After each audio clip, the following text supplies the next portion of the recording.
ব্রাজিলের সাথে প্রীতি ম্যাচ খেলতে ফিফা আসিয়ান কাপ থেকে নিজেদের নাম প্রত্যাহার করেছে ভারত। সাফের আগে এটা নিয়ে তাদের দেশে সমালোচনার বন্যা বইছে। তবে এর মাঝে গণমাধ্যমের খবর ২০২৭ সালের মার্চ উইন্ডো পর্যন্ত বড় টার্গেট আছে সাউথ এশিয়ান এই দলের। প্রথম ধাক্কাটা আসছে সেপ্টেম্বর-অক্টোবর উইন্ডোতেই। ৫ বারের বিশ্ব চ্যাম্পিয়ন ব্রাজিলের বিপক্ষে কলকাতার সল্ট লেক স্টেডিয়ামে ৩ অক্টোবর মাঠে নামবে ইন্ডিয়া। ম্যাচটিকে ঘিরে এরই মাঝে প্রস্তুতি শুরু করেছে দুই পক্ষ। সম্প্রতি ব্রাজিলিয়ান ফুটবল কনফেডারেশনের প্রতিনিধি দলও কলকাতা স্টেডিয়াম পরিদর্শন করেছে।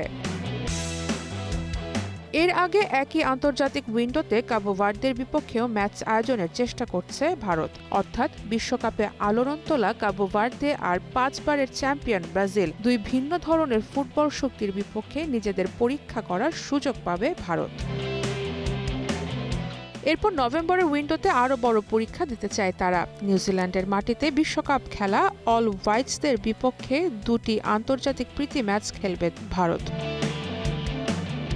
এরপর ভারতের নজর ২০২৭ সালের মার্চে। ভারতের পরিকল্পনায় ইংল্যান্ডের বিপক্ষে এই আন্তর্জাতিক প্রীতি ম্যাচ। বিশ্বকাপে তৃতীয় হওয়া ইংল্যান্ডের মতো দলের বিপক্ষে ম্যাচটি হতে পারে ভারতের জন্য আরও বড় পরীক্ষা। তবু পরিকল্পনাটা পরিষ্কার, শুধু এশিয়ার প্রতিপক্ষ নয়, বিশ্ব ফুটবলের বড় দলগুলোর বিপক্ষে নিয়মিত খেলে নিজেদের মান যাচাই করতে চায় ভারত। এতে সবথেকে বড় সুবিধা উচ্চমানের প্রতিপক্ষ। অক্টোবরে ব্রাজিলের বিপক্ষে ম্যাচটি ভারতের জন্য বিশাল অভিজ্ঞতা। এরপর কাবো ভার্দে ম্যাচটি চূড়ান্ত হলে সেটিও হবে বিশ্বকাপে চমক দেখানো একটি দলের বিপক্ষে নিজেদের পরখ করার জায়গা। অর্থাৎ ভারত শুধু সাউথ এশিয়ার দলগুলোর বিপক্ষে নিজেদের শক্তি যাচাই করছে না, বিশ্বমানের গতি, শারীরিক শক্তি, প্রেসিং এবং ম্যাচের তীব্রতার সঙ্গে মানিয়ে নেওয়ার চেষ্টাও করছে। কিন্তু সাফের সঙ্গে এই প্রস্তুতির একটা বৈপরীত্য আছে। এখানেই ভারতের পরিকল্পনার সবথেকে বড় প্রশ্ন। ব্রাজিল বা কাবো ভার্দের বিপক্ষে ভারত যে ধরনের ফুটবল খেলবে, সাফে তাদের প্রয়োজন হবে সম্পূর্ণ ভিন্ন ধরনের ম্যাচ ম্যানেজমেন্ট। সাফে ভারতেই বেশিরভাগ ম্যাচে শক্তিশালী দল হিসেবে বল দখল করবে, আক্রমণ করবে এবং প্রতিপক্ষের নিচু ব্লক ভাঙার চেষ্টা করবে। তাই এসব ম্যাচ থেকে আন্তর্জাতিক অভিজ্ঞতা পাওয়া যাবে, কিন্তু সাফের কৌশল সরাসরি তৈরি হবে না।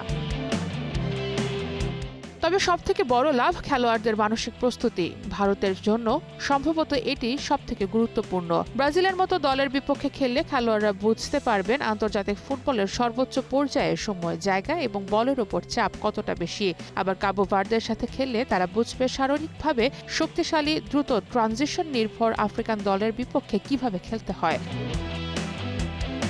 তবে ঝুঁকিও আছে। অক্টোবরে যদি ব্রাজিলের পর মাত্র ৩ দিনের ব্যবধানে কাবো ভার্দে ম্যাচ হয়, তাহলে রিকভারি ও ইনজুরি ম্যানেজমেন্ট বড় বিষয় হয়ে উঠবে। বাংলাদেশের সাথে তুলনা করলে ভারতের প্রস্তুতি আরও পরিষ্কার। এখানেই ভারতের প্রস্তুতির পার্থক্যটা সবথেকে বেশি চোখে পড়ছে। ভারত নাম কাটায় আসিয়ানের সুযোগ পেয়েছে বাংলাদেশ। এরপর সাফের আগে আরও ২ সপ্তাহের ক্যাম্প করার পরিকল্পনা আছে হামজাদের নিয়ে। অর্থাৎ বাংলাদেশ তুলনামূলকভাবে সাফ কেন্দ্রিক প্রস্তুতি নিচ্ছে, ভারত বরং দীর্ঘমেয়াদী আন্তর্জাতিক মান উন্নয়ন কেন্দ্রিক প্রস্তুতি নিচ্ছে। সারা মাহবুব, স্টার প্লে।